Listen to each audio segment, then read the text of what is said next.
Hi, good morning all. This is the sixth session of Teaching Aptitude in which we'll be discussing about the assessment types.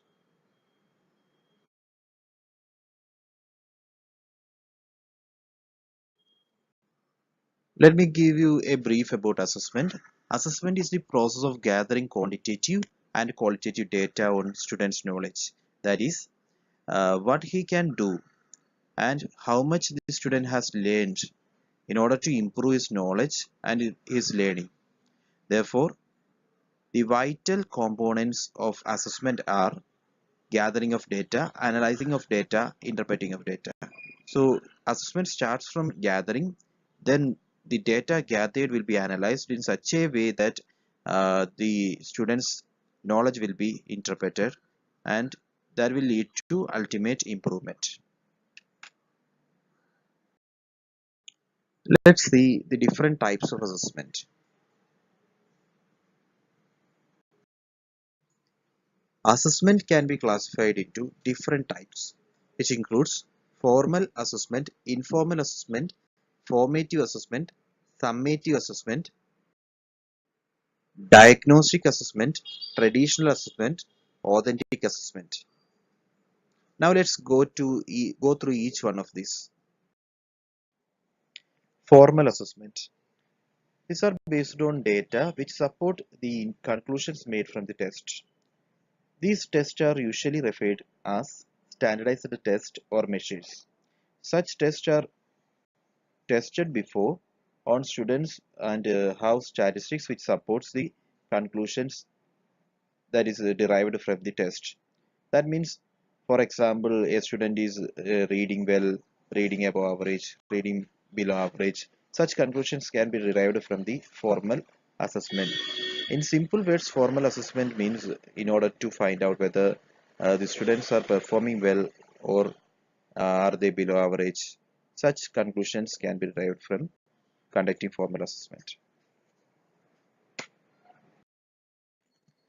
While formal assessment is data or standard driven, informal assessment is content or performance driven. For example, running records are informal assessments. That is like how well a student is reading a specific book, how he scores such as 10 correct answers out of 15 on a class test, percentage of weight read correctly. The most Rubik scores are examples for informal assessment. So basically, this is an ongoing process that is conducted in a classroom, while formal assessment is conducted as on a periodical basis that will be based on certain standard norms. Next is formative assessment. It means gathering of data during the time program is being developed. This is like providing a feedback for the improvement of instruction or for the improvement of the program.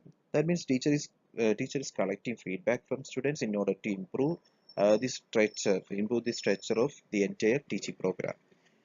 It determines whether the teacher delivers the quality instruction in a particular day based on the particular result. That means while collecting the feedback, teacher will be able to find whether the teacher's delivery of instruction is good or bad. Normally, formative assessment is administered at the end of the day's lesson. In other words, you can say formative assessment includes diagnostic testing. That is whether the formal or informal assessment procedures that is conducted by this teacher uh, is able to, is whether it is able to improve the quality of student or not. So such assessment will be conducted in order to frame the uh, assessment procedure or in order to improve the teaching, improve the quality of teaching that is conducted by the teacher. While formative assessment is conducted to find out any improvement in teaching methods and learning objectives of the program, summative assessment is conducted to determine the mastery or achievement of the students. Normally, summative assessment is conducted at the end of the chapter or unit. While comparing summative assessment with formative assessment seeks to monitor educational outcomes, which are often for the purpose of external accountability, while formative assessment is for the improvement of the teaching program as well as learning program, which is internal in nature. That is the basic difference between these two. Next is diagnostic assessment. We already said formative assessment is an example for diagnostic procedures. So let's see what is diagnostic assessment. It is used to determine prior to instruction a student's strength, need, knowledge, and skills. The results permit the instructor to remediate students' deficit and adjust instruction and curriculum to meet each pupil's unique needs. So, how far a student know and what is to be taught in the classroom can be identified from the diagnostic assessment. So, the curriculum can be adjusted in such a way to meet the needs of each and every students. Next is traditional assessment method. It's a type of assessment in which students choose the answers from the given list of choice.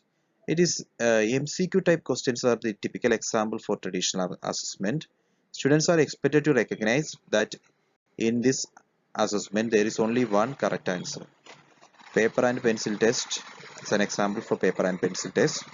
Development of horse are being limited. So the entire framework is limited to the paper and pencil. So there are choice options given, so students will not be able to create much. Authentic assessment. While comparing with the traditional assessment, authentic assessment is more or less uh, helps to improve the students in all the fields. In authentic assessment, the teacher asks the students to perform the task and construct their own response. Here, there will not be any given answers for the question. The answers must be derived by the students themselves. So they can come up with a variety of strategies, variety of tasks. They will be assisted by the student teachers as well. So uh, it will ensure the overall development of the students. So that's all for the day. Thank you.